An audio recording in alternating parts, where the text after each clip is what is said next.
Enfoque. ¿Puede Estados Unidos legislar con humanidad en el tema migrante?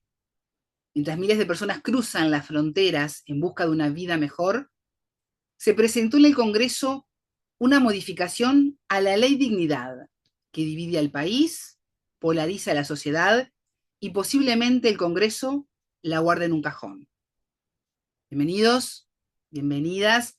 Esto es Enfoque con Alejandra Patrone, hoy con la mirada puesta en Estados Unidos para hablar sobre este tema y saber además qué rol están cumpliendo las cárceles privadas a la hora de incrementar los encarcelamientos a migrantes. ¿Qué está pasando? Vamos a conversar sobre este tema con el consultor político internacional estadounidense Luis Montes. ¿Puede Estados Unidos legislar con humanidad?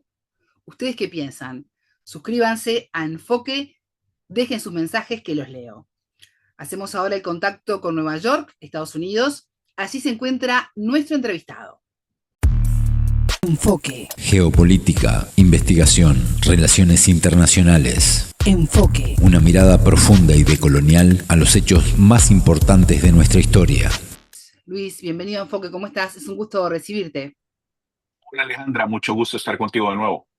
Igualmente, hace unos días un grupo de congresistas, tanto republicanos como demócratas, una propuesta bipartidista, presentaron una versión actualizada de la ley Dignidad en medio de esta crisis migratoria que sufre Estados Unidos y las severas medidas que aplica el gobierno del presidente Donald Trump.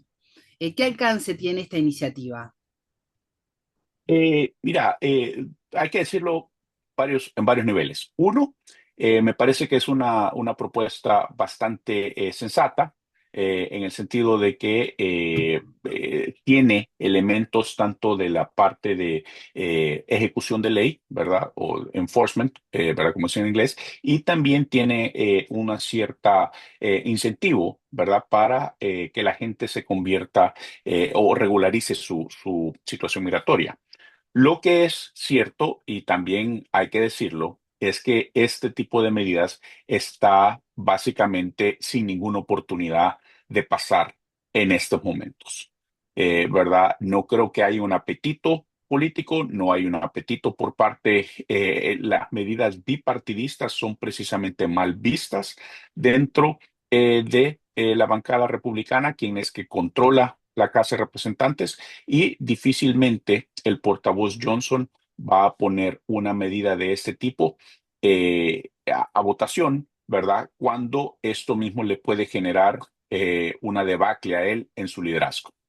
Las primeras declaraciones de algunos migrantes consultados era positiva a estas modificaciones. ¿Cómo está cayendo ahora el darse cuenta que esto va a quedar allí, posiblemente en un cajón y que no sea aprobado? Sí, es parte de la realidad, ¿verdad? Es parte del, digamos, del clima político que se vive en Estados Unidos. Lastimosamente, esta polarización que se ha venido volviendo extrema en Estados Unidos no permite que estos consensos sensatos se lleguen a alcanzar. ¿Verdad? Es una cuestión que poco a poco hemos visto que se va radicalizando aún más. Y tanto, ¿verdad? Porque aquí hay que decirlo, no solo es la derecha extrema quien básicamente se opondría a esto, sino que también habrían muchos elementos de la extrema izquierda, quienes básicamente porque no, ¿verdad? No reciben el 100% de las cuestiones que buscan, simplemente no apoyarían. Y creo que en ese sentido ese es el impasse que se está dando precisamente en el Congreso. Esos grandes acuerdos como lo que se llevó a cabo en 1986, que fue la última reforma migratoria integral en Estados Unidos, ¿verdad? Donde estaba el presidente Ronald Reagan, había una Casa de Representantes demócrata. Esos grandes consensos simplemente ya no se dan. Luis, hace poco más de un mes hablábamos del impacto de las redadas migratorias que se estaban dando. Ya con el paso del tiempo, ¿cómo está afectando la política migratoria que aplica Estados Unidos en los derechos humanos de los migrantes? Mira, Alejandra, ¿verdad? Hay un elemento humano, ¿verdad? Es el elemento humano que estamos viendo seguido con referencia a la desunión familiar, todo esto que está, ¿verdad?, resquebrajando familias, todo eso. Hay también un aspecto económico que creo que es el que debe, vaya, en términos de argumentos, es el que va a terminar finalmente prevaleciendo, porque para tratar de mover la agenda republicana, lastimosamente la parte humanitaria no va a ser el movimiento, pero sí ellos van a entender cuando, por ejemplo, el mercado laboral comience a afectar a granjas, a productores, a compañías que están básicamente van a tener una carencia de mano de obra o van a tener que pagar mucho más por la mano de obra. Y creo que en ese momento es cuando la gente, y poco a poco hemos visto ya reacciones al respecto. Entonces, si bien ¿verdad? El elemento humano es el que debería de prevalecer en esa discusión. Lastimosamente, al final del día va a ser un elemento económico, lo que lleve quizás a la recalibración de las medidas migratorias. Luis, ¿y cómo vive la migración Nueva York, tu ciudad, históricamente además receptiva? ¿Esta percepción está cambiando? No, ¿verdad? Yo creo que Nueva York, de hecho, ¿verdad? En ese sentido, se mantiene fuerte a pesar de que el alcalde ahora ha cambiado su discurso. El alcalde Eric Adams, luego de que el presidente Trump le otorgara un perdón, ¿verdad? Para su caso, ¿verdad? Criminal, de repente él comenzó a hablar ya, comenzó con un tono diferente sobre la migración. Eso es esperable, es una cuestión meramente política, ¿verdad? Y creo que por eso es que está teniendo los problemas que está teniendo en las encuestas para una posible reelección en noviembre. Es que simplemente la gente ve que muchas de las posiciones que ha tomado son meramente de veleta política y que a la larga no, vaya, no tienen ninguna sustancia, al contrario, simplemente es una cuestión meramente de supervivencia para él. Y creo que esto es, entonces, en términos generales, la perspectiva ¿verdad? La migración en Nueva York particularmente se mantiene. Sí hay costos que han habido, ¿verdad? Que obviamente que la gente no quiere pagar eso, ¿verdad? No quieren pagar. Y creo que en ese sentido también hay que revisarlos, porque no solo es el hecho de decir bienvenidos, pero también hay un costo tanto social, ¿verdad? Como ¿verdad? Hemos visto, pero lo que es importante es esto. Primero, que Nueva York, la ciudad de Nueva York, tiene una tendencia a la baja en términos de crimen, que normalmente la gente tiende ¿verdad? A decir que la migración genera crimen. Eso no es cierto, ¿verdad? Lo hemos visto de verdad que gradualmente eso en Nueva York está de la tendencia es a la baja. A pesar de que hay cadenas de televisión que es verdad, se empecinan en tratar de llevar otro tipo de narrativa. También lo que es cierto es que ha habido una carga bastante grande en términos de servicios sociales, ¿verdad? Se han generado y eso, quieras o no, genera una carga tributaria, ¿verdad? A la ciudad que a la larga, ¿verdad? Es algo que hay que examinar. Creo que han habido ciertas medidas que el gobierno tomó, ¿verdad? Por ejemplo, la manera como se administró esta cuestión de los alojos, ¿verdad? Alojos temporales, la manera que ¿verdad? El dinero que se les daba y todo esto, que creo que en ese sentido ha encontrado poca receptividad en muchos votantes, porque nadie quiere, ¿verdad? Ver las dádivas, ¿verdad? Entonces, en ese sentido, creo que ahí es donde se puede recalibrar, pero al final la tendencia, ¿verdad? En términos de migración en Nueva York, creo que se mantiene positiva. Pensando un poco en la campaña que tú hacías referencia hace unos minutos, ¿crees que la narrativa del migrante como amenaza está ganando terreno en el discurso político actual? Bueno, eso es lo que precisamente trata de mover, ¿verdad? La administración Trump. Si te fijas, la manera como ellos comunican, no solo es el hecho. Primero, hay que decirlo, los arrestos que ha hecho Trump ni siquiera se comparan a los de Biden, mucho menos a los de Obama, ¿verdad? Eso es un punto, que es, ¿verdad? Una estadística.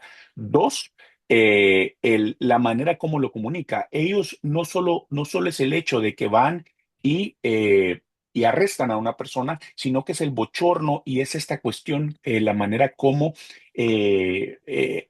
vaya, anuncian ¿verdad? Esta cuestión. Mírate, por ejemplo, el caso de Alligator Alcatraz en Florida, Sí. ¿verdad? Esta cárcel pudo haber sido puesta en Kentucky, ¿verdad? En cualquier lugar, en un lugar, ¿verdad? Plano, donde no tenés que te hablar de lagartos y de pitones o de, ¿verdad? Lo que sea.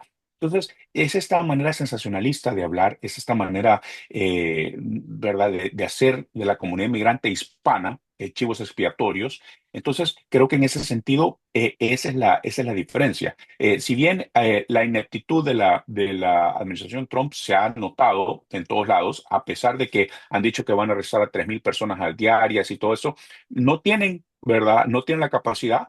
¿Verdad? Y los recursos, hemos visto cómo, a pesar de esta narrativa de que van a recortar el gasto presupuestario del gobierno, esto se ha ido para arriba en la parte migratoria y simplemente estaban ya a más de a un mes, hace un mes estaban más de $1 billón, 1,000 millones de dólares, básicamente arriba del presupuesto que habían ya, ¿verdad? Y esto era el mes que 5, 6 del año. Entonces, imagínate el déficit con el que va a terminar esa agencia.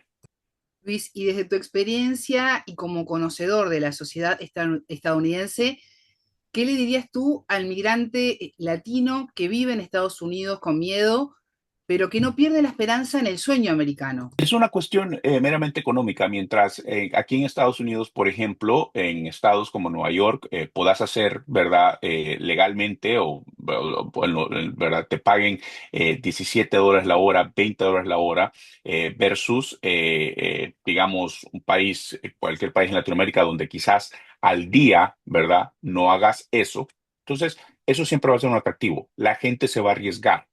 Ahora, lo que hay que hacer es muy cauteloso. La situación no es ideal para los inmigrantes indocumentados.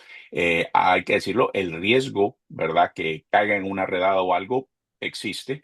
Y no solo es, fíjate que en ese sentido, no solo es el hecho de que los arresten y los deporten, sino que van a pasar, ¿verdad? Porque aparte del negocio de Trump es precisamente tener a la gente retenida un par de meses, porque esta es la gente que le ha pagado la campaña, ¿verdad? Presidencial también.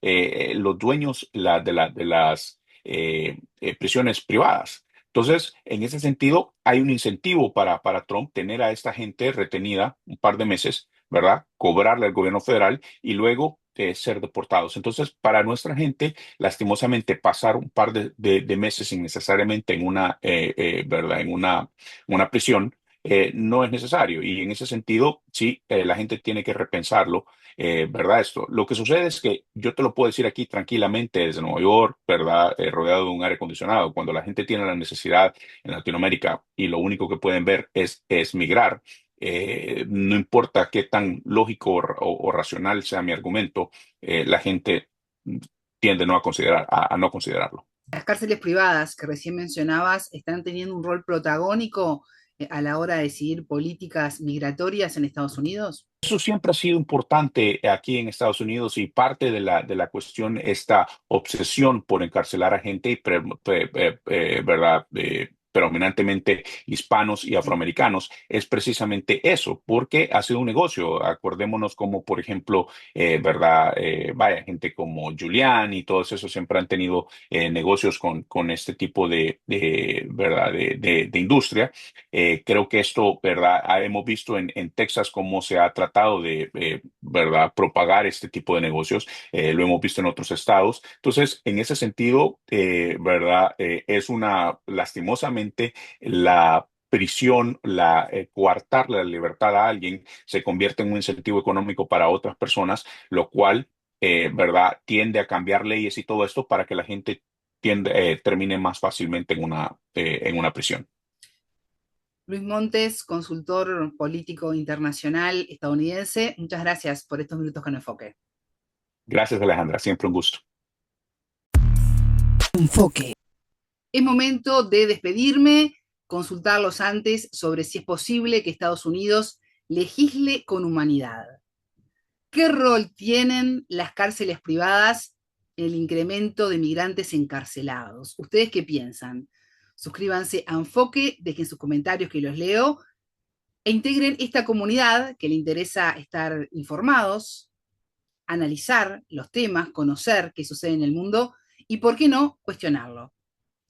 Tengan todos ustedes una excelente jornada. Buena vida para todos. Enfoque. Geopolítica, investigación, relaciones internacionales. Enfoque. Una mirada profunda y decolonial a los hechos más importantes de nuestra historia.